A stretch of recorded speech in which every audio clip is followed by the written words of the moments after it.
Los comentarios y opiniones son responsabilidad de quienes lo expresan.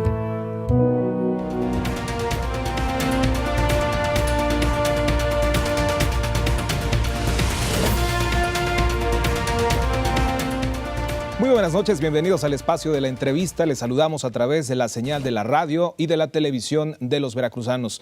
Una transmisión también multiplataforma por la cual estamos llegando a 8 estados de la República Mexicana y también a cualquier parte del mundo a través del www. Nos da mucho gusto que usted nos esté acompañando, sobre todo porque le estaremos presentando información que es necesaria que en estos momentos los medios de comunicación le estén transmitiendo a usted. Y es que tras un sismo de alta intensidad como el que se registró el pasado 7 de septiembre y el 19 de septiembre, se recomienda hacer una revisión minuciosa de los hogares y también de los inmuebles, en general que estén ubicados dentro de las zonas afectadas como medida de precaución.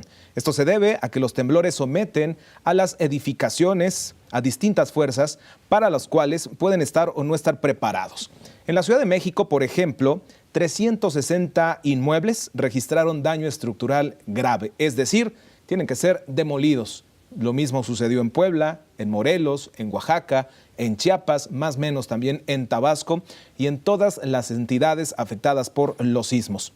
¿Usted sabe exactamente cómo buscarlos e identificar estos daños estructurales? Esta noche en la entrevista le diremos paso a paso cómo ubicar estas fallas. Para esto nos acompaña el día de hoy el ingeniero Jorge García y el ingeniero Sinué Muñoz Martínez de Ingeniería y Construcción LOPCAP, Sociedad Anónima de Capital Variable. Muy buenas noches, bienvenidos. Buenas noches.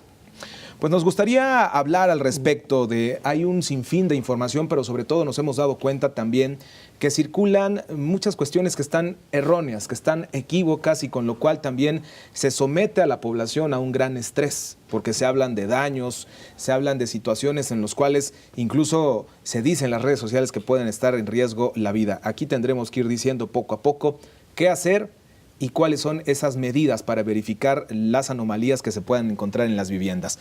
Los efectos que los sismos pueden tener en las construcciones son previsibles y controlables. Los edificios y viviendas que se construyen actualmente en la Ciudad de México siguen un protocolo de diseños para sismos. ¿Cómo podemos revisar los daños de una casa o un edificio después de un sismo? Adelante, ingenieros, por favor. Bueno, mira, lo importante es que nosotros construimos y el concreto que nosotros hacemos en la obra tiene un periodo de vida de 50 años. Es decir, que fácilmente podríamos saber que nuestra construcción es nueva, intermedia o vieja, hasta los 50 años, es decir, 2 generaciones. No podemos prever un poco más. Entonces, fácilmente el propietario podría saber si su losa o su estructura es de mediana edad con los años que él sabe que está construido. De ahí es lo que podemos hacer, lo primero que podemos hacer. Lo segundo, después de que surgieron estos movimientos, todas las casas se mueven, es normal, hasta los edificios muy grandes se mueven, eso lo sabemos. No podemos hacer nada en contra de eso. Lo que sí podemos hacer después de un movimiento es revisar los nudos, es decir, donde llegan las columnas o las vigas o los castillos, dependiendo del tipo de casa, revisar cómo se dañaron, si se abrieron, si hay grietas visibles, que también cada propietario conoce su espacio y lo puede saber. Es interesante notar que a veces las grietas son de construcción, pero las estructurales son las que realmente nos interesan. Las estructurales son grietas inclinadas, es decir, que nacen de los nudos, que nacen desde el piso y son inclinadas a 45 grados. Esas son las peligrosas. Así es, esas son las estructurales, en donde ya no podemos rescatar a la estructura. Y bueno, va también en grados, ¿verdad? Se pudo haber fracturado la pared, pero probablemente la estructura está de cierto modo en pie y está sana. Son las casas que muy probablemente pueden reconstruirse o pueden rehabilitarse, ingeniero. Así es. Bueno, él menciona ya una construcción existente.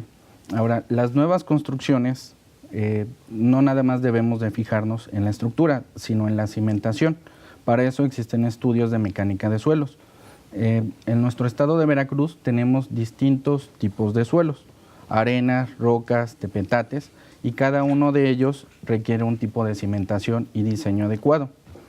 Ahora, es importante que acuda un especialista, puesto que si se va a las costumbres antiguas, pues la cimentación es muy suave, no toma en cuenta consideraciones estructurales o un diseño sísmico. Supongamos que es una especie de un cinturón que parte desde la base y que debe de mantener una continuidad hacia arriba. Anteriormente decían, por ejemplo, la mayoría ha visto castillos, por diseño estructural aplica 3 varillas, pero la nueva normatividad exige que tenga como mínimo 4 varillas. Esa es una parte.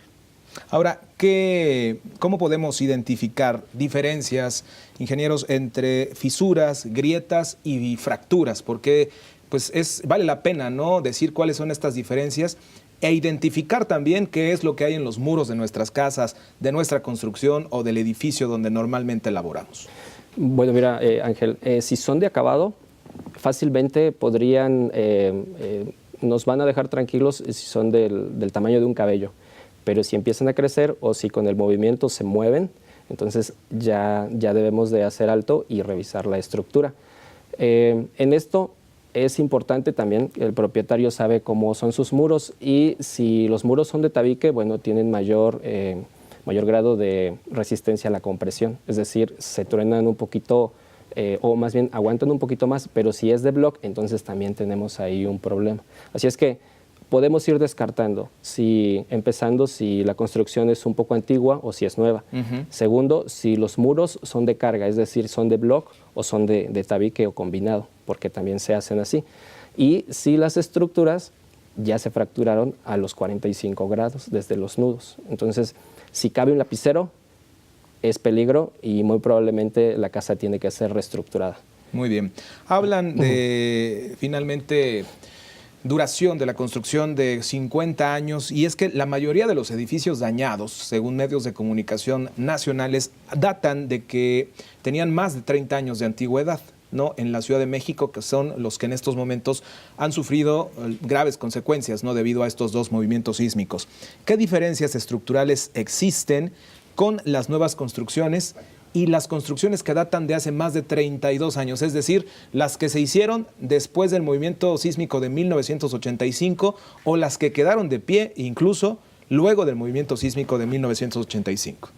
Bueno, en el caso de la Ciudad de México, la documentación, los estudios dicen que se construyó sobre un lago seco que se secó cerca del 1621. Está asentado sobre un terreno inestable. Las nuevas construcciones, los edificios, mandan su cimentación a los terrenos firmes. Las casas de antes tenían una cimentación superficial. Ahora, esas construcciones, imagina que las construyeron sobre una gelatina. Cuando viene el sismo, las casas o edificios que están sobre terrenos firmes tuvieron un periodo de vibración pequeño, pero aquellos que están sobre terrenos inestables están sobre una gelatina. Entonces, esa vibración o periodo de resonancia hace que falle, que se fracture y colapse.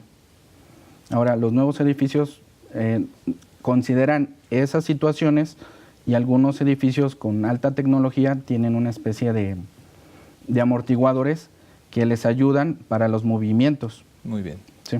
Ahora, ¿qué protocolos en materia de protección civil, ingenieros, deben cumplir las constructoras al movimiento de las edificaciones de edificios y de casas habitación? Es decir, ¿deben cumplir algún tipo de reglamento, algún tipo de revisión? Incluso también se habla de que ahora existen algunos bufetes que se encargan de inspeccionar también la durabilidad y el material, es decir, con los que se están construyendo estas nuevas casas habitación y estos nuevos edificios.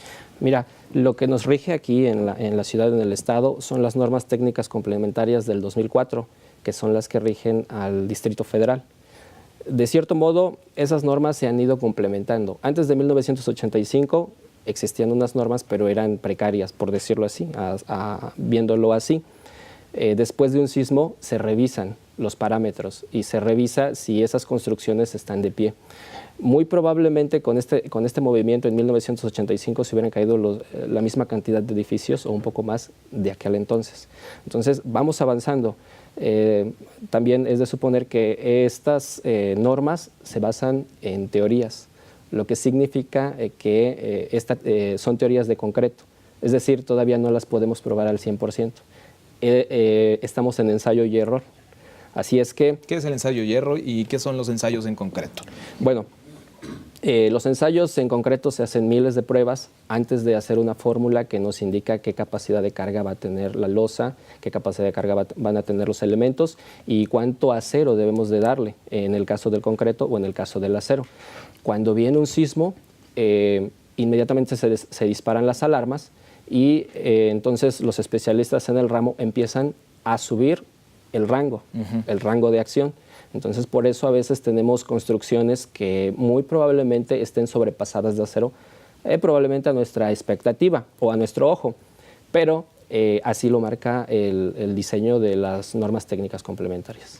¿Por qué es tan importante, ingeniero Sinue, al momento de la construcción recibir asesoría por un ingeniero, por un arquitecto y no confiarle en su totalidad la construcción de una escuela, de una casa, de un edificio que va a albergar algunas oficinas al maestro albañil?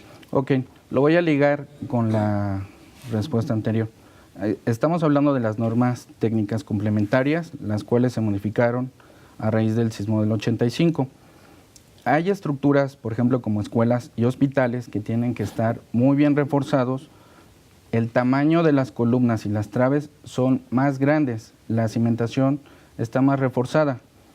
Ahora, hay reportes de que sufrieron daños estructurales estos edificios, los cuales en teoría nunca tendrían que fracturarse. Hay dos tipos de sismos, oscilatorios y trepitatorios. Ahora, un oscilatorio, ¿puedo mover tu silla? Claro. El oscilatorio es donde yo te desplazo de un lado a otro.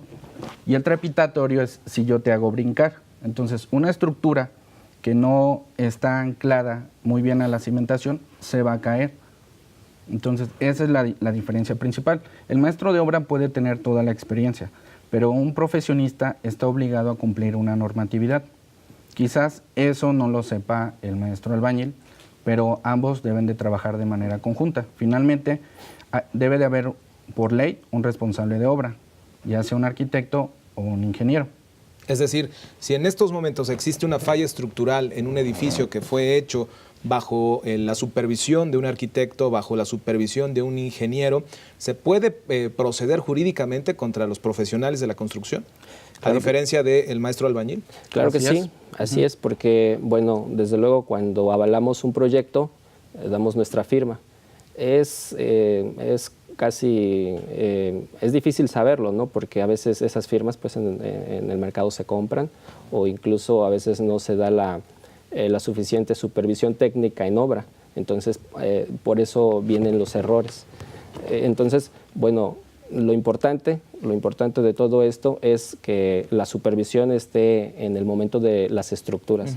Probablemente en los acabados no. En los acabados es muy probable que ahí sí se lo podamos dejar a los maestros, pero en las estructuras, cuando se está colando, cuando se está haciendo el mismo concreto, se debe de tener una minuciosidad.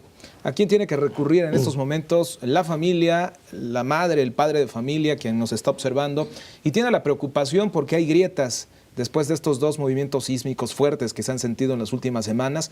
¿A quién debe de recurrir para, primero, que haga un análisis de su casa, claro, segundo, para que haga las modificaciones adecuadas y tercero, para que vea la posibilidad de poder resanar o poder reconstruir esta parte que está dañada? Sí, podemos irnos de arriba hacia abajo.